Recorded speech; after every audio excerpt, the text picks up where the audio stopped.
আগামী অর্থবছরে দেশের প্রায় 14.5 লাখ সরকারি কর্মকর্তা কর্মচারীকে মূল বেতনের সর্বনিম্ন 10 থেকে সর্বোচ্চ 20% হারে মহার্ঘ ভাতা দেওয়ার পরিকল্পনা নিয়ে খসড়া প্রস্তুত করেছিল অর্থ বিভাগ। কিন্তু সংকটকালীন অর্থনৈতিক পরিস্থিতিতে এ উদ্যোগের সমালোচনা হলে পরিকল্পনা থেকে পিছিয়ে যায় সরকার। সম্প্রতি আবার শুরু হয় মহার্ঘ ভাতা নিয়ে আলোচনা।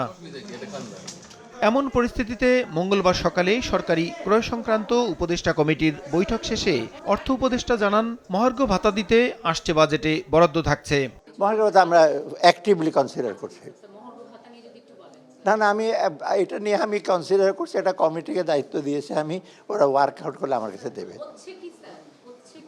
হওয়ার চান্স মোটামুটি, কিন্তু হয়তো একটু সময় লাগবে। আমি বাজেটের ওয়ার্কআউট করে দেখি কখন থেকে দিতে পারবো, কত দিতে পারবো। এদিকে স্পট মার্কেট থেকে এক কার্গো এলএনজি আমদানি সহ শিগগিরই বিভিন্ন ধরনের সার এবং গম ক্রয়ের সিদ্ধান্তের কথা জানান উপদেষ্টা।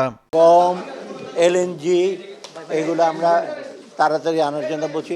আর কয়েকটা ভৌত অবকাঠামোর ব্যাপার আছে। সিলেট, হবিগঞ্জের সড়কগুলো আমরা বন্যায় নষ্ট হয়ে গেছে।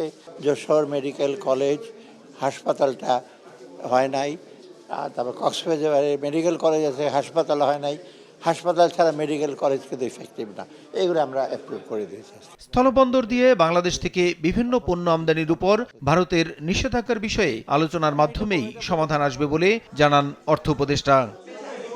প্রসূন আশিস, সময় সংবাদ, ঢাকা।